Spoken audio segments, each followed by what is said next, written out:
Сука! Сука! Ёб твою мать!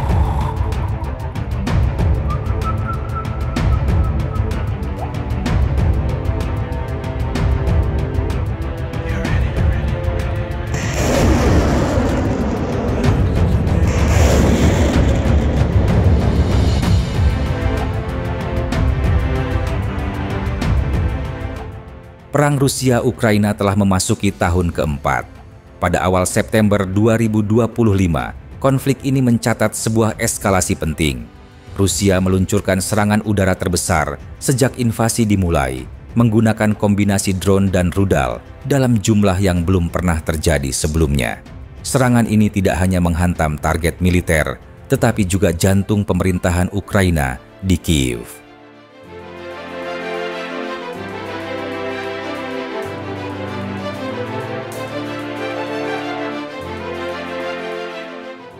Pada tanggal 7 hingga 8 September 2025, Rusia melancarkan gelombang serangan yang melibatkan lebih dari 800 drone kamikaze dan sejumlah rudal balistik serta jelajah.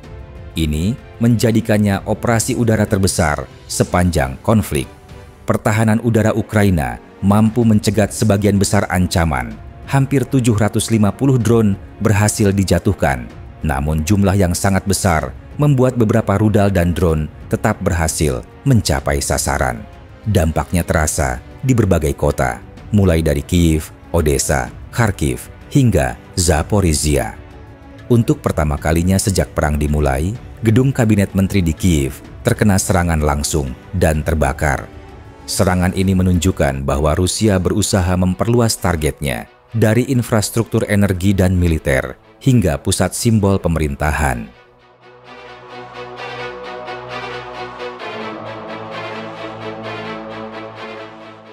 Rusia mengerahkan beragam sistem persenjataan dalam operasi ini.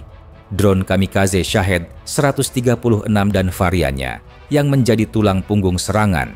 Rudal balistik Iskander dengan jangkauan hingga 500 km digunakan untuk menghantam target strategis. Rudal jelajah kaliber ditembakkan dari kapal perang maupun platform darat untuk menyerang fasilitas militer dan energi. Rudal hipersonik Kinzhal yang memiliki kecepatan sangat tinggi sehingga sulit dicegat. Sistem roket Grad, Uragan, dan Smerch untuk serangan jangkauan menengah. Senjata termobarik dari TOS-1 Buratino yang menimbulkan kerusakan besar di area terbatas. Penggunaan kombinasi senjata ini memperlihatkan pola baru Rusia, serangan swarm drone untuk membanjiri pertahanan, disusul rudal presisi untuk menembus titik-titik penting.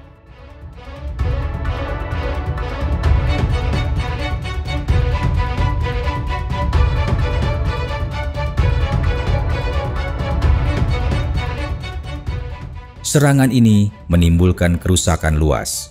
Infrastruktur, distrik pemukiman di Kiev dan beberapa kota besar mengalami kerusakan berat. Pembangkit listrik termal di wilayah Kiev juga terkena serangan, memperburuk risiko pemadaman.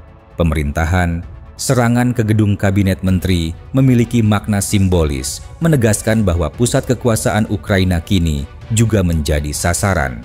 Korban jiwa, laporan menyebutkan sedikitnya 3 hingga 4 orang tewas, termasuk seorang bayi. Puluhan lainnya mengalami luka-luka. Psikologis, bagi warga sipil, suara sirene dan dengungan drone menciptakan tekanan mental yang terus-menerus. Banyak yang melaporkan kesulitan tidur dan meningkatnya rasa cemas.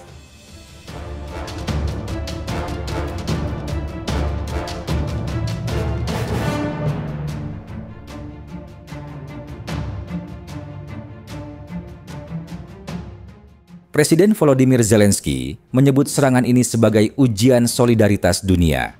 Ukraina menekankan perlunya tambahan sistem pertahanan udara dan peningkatan pasokan amunisi dari mitra internasional. Di lapangan, pasukan pertahanan udara Ukraina menunjukkan efektivitas yang cukup tinggi, namun jumlah serangan yang masif membuat perlindungan penuh masih sulit dicapai. Fokus utama kini adalah memperkuat kapasitas deteksi dini dan memperbanyak sistem penangkis rudal. Где-то рядом прилетело, я не знаю, уходите с галактики. Тут вот. Reaksi dunia datang dengan cepat. Amerika Serikat, di bawah pemerintahan Presiden Donald Trump, menyatakan akan melanjutkan ke fase kedua sanksi, termasuk opsi sanksi sekunder bagi negara yang tetap membeli minyak Rusia. Uni Eropa mengutuk serangan ini dan menyerukan pertemuan darurat untuk memperkuat bantuan militer ke Ukraina.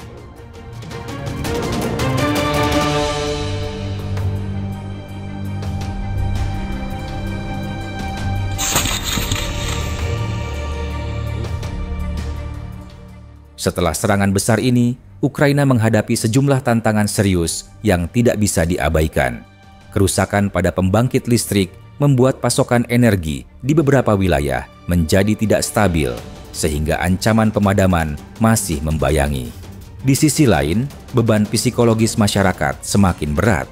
Suara sirene, dentuman, dan dengungan drone yang berulang setiap malam menimbulkan kelelahan mental dan kecemasan berkepanjangan. Dari sisi militer, kebutuhan akan sistem pertahanan udara modern semakin mendesak. Meskipun pasukan Ukraina berhasil mencegat sebagian besar serangan, jumlah yang masif menunjukkan bahwa perlindungan penuh masih sulit tercapai.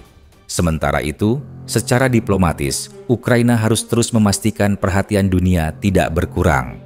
Dukungan internasional berupa bantuan senjata, sanksi terhadap Rusia, hingga bantuan kemanusiaan menjadi faktor kunci bagi ketahanan negara ini. Dengan kondisi seperti itu, masa depan Ukraina pasca serangan akan sangat bergantung pada kemampuannya menjaga ketahanan internal, sekaligus mempertahankan dukungan eksternal dari sekutu-sekutunya.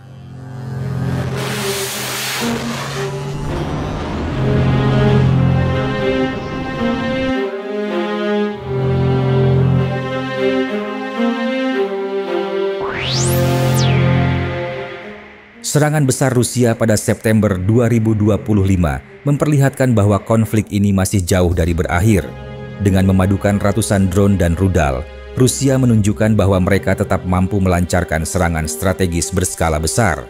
Bagi Ukraina, tantangannya bukan hanya bertahan dari serangan udara, tetapi juga menjaga ketahanan masyarakat, memastikan stabilitas energi, dan mempertahankan dukungan internasional. Perang ini kini bukan lagi sekadar pertarungan di medan tempur, tetapi juga pertarungan atas daya tahan sebuah negara, dan sejauh mana dunia bersedia mendukungnya.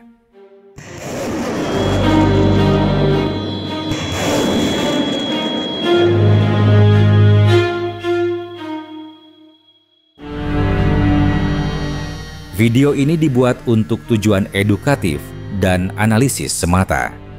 Kami tidak memihak pada pihak manapun, tidak mempromosikan kekerasan, dan tidak mendukung perang dalam bentuk apapun. Semua informasi yang disajikan bersumber dari laporan terbuka dan analisis geopolitik yang tersedia untuk publik.